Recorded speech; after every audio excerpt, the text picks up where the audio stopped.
Ireland. He was the Larkin. He left his one brother in Ireland. And actually, I can show you a picture because I was carried here of his brother. So this is my grandfather's brother in Ireland. And we know that they never saw each other again. And of course, probably at that time they didn't talk or didn't telephone or didn't have cell phones. And so no Zoom. Right. So now he was in this little town of Wexford, just south of Dublin. He was the postman. He rode and delivered the mail on his bicycle into his 90s. Wow. And Dennis lived into his 90s. And when Dennis died, my mother took up, he had 3 daughters, and the oldest daughter was the spinster who stayed with him in the house. And when we visited the house, and they had a little grocery store in the corner of the house, Larkin's. In fact, I have a picture of Rita downstairs I could show you guys. And we only went once back in the 80s, and we visited, and that was with Aunt Doris and my cousin Carol. And they are patriots. No, they're in Ireland. The church has an organization that patriots. I think that's it. Anyways, they decided to give up alcohol. That's what it's all about. So I know they would give up alcohol. Alcohol. This is a church thing forever. Are you kidding me? What? So I'm going over there going, I gotta. I think I get the term wrong. But anyway, so we get there. I know what term you're talking about.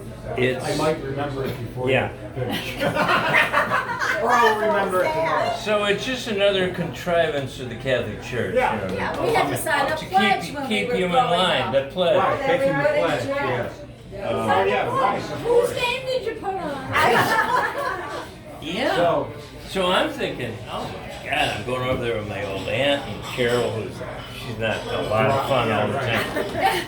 No drinking. So we meet at the house, Rita's house, where she grew up with her old man. And we're sitting around with all the cousins they could get together that day. And I'm thinking, oh, I need a drink. wow, yeah, exactly. They have a little peat fire going because it's cool. Yep. And the next thing I know, a glass this size comes over my shoulder, full of Jameson. No ice, just warm Jameson. Oh my God. From Brita. That's the Spencer's there. And her 2 sisters are there too. They're very successful dairy farmers. Mm-hmm. So, Finally, you had a well, drink. maybe this is not going to be as bad as I thought it was.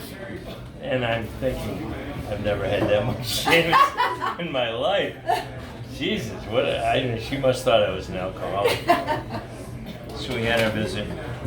And then after my mother was the correspondent with Brita, after Dennis died, then Brita took over, my mother and she, and then when my mother died, I took over corresponding with Brita.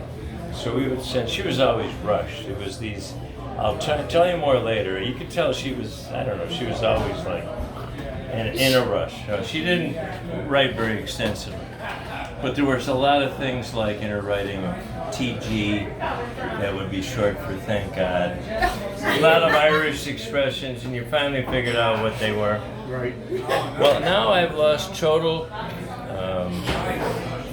contact. Brita died a couple of years ago. I couldn't ask her how old she was because that wouldn't have been proper. Right.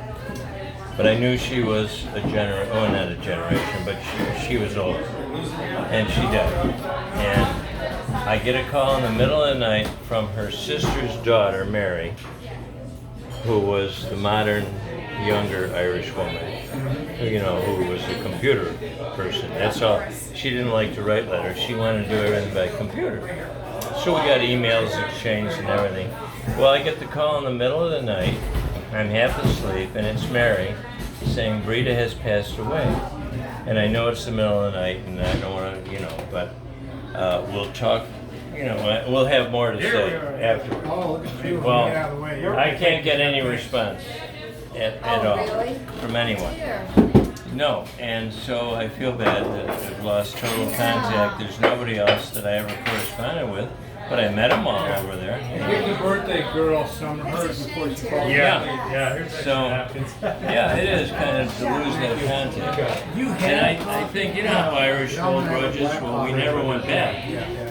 So I think maybe they're punishing me. Oh, they're not. No, you don't think? None for me. For not going back and visiting with them. Right. Okay. Well, we're lucky because my cousin, you know, Thank you. he was ran into walls.